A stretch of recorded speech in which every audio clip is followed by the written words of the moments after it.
Warm greetings, everyone. Today, we are going to talk about thalassemia. So, first of all, what is thalassemia? Thalassemia is a disease where the person has less amount of hemoglobin in their body than the average levels. So, what is the problem with having less amount of hemoglobin in your body?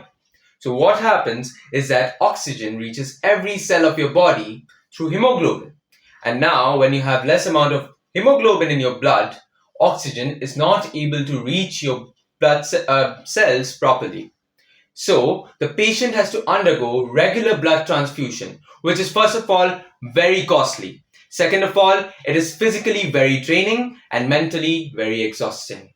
So, as I said, thalassemia is a genetic disorder. So, how does this disorder appear? There are two types of people in the world.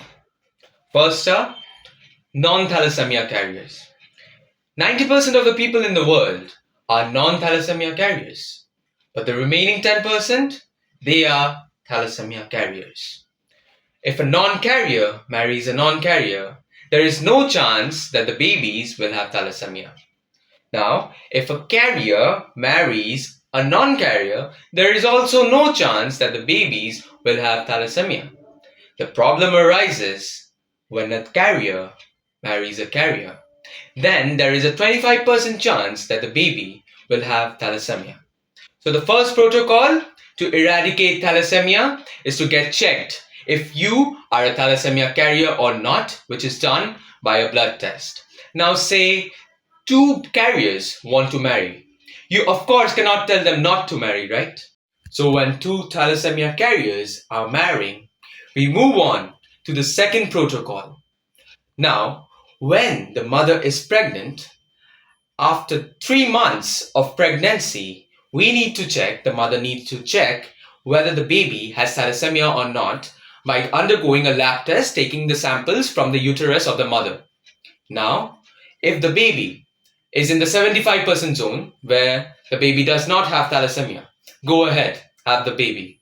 But if the baby is in the 25% zone of having thalassemia, then it's better to abort the child because we, as human beings, do have a right to give a life, but not a half life.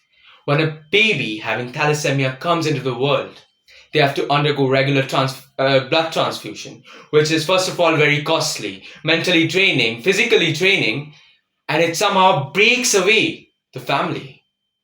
So it's better to abort the child. So here are two protocols of how we, yes, how we can eradicate thalassemia from the world. Thank you. End thalassemia now.